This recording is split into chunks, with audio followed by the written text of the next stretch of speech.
Festivali Kombëtar i Shkencës mbylli si parin duke nxjerrë fitues nxënësit e shkollës së mesme Zhani Ciko në Patos me një projekt të fokusuar te rëndësia e bletëve dhe ndërthurja e teknologjisë me natyrën.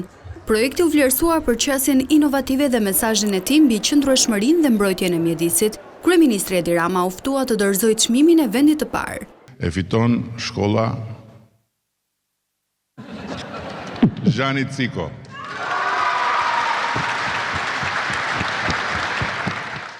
Dhe Patosi është një qytet i vogël,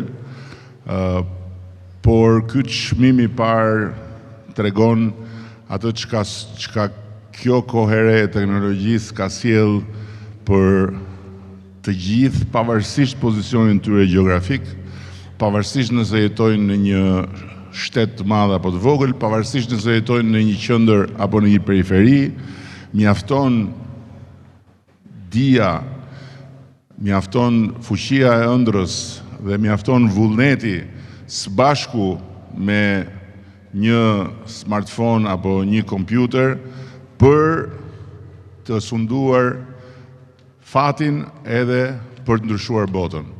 Finalja e festivalit u zhvillua në Pallatin e Kongreseve me pjesëmarrjen e 300 gjimnazeve në mbar Shqipërinë.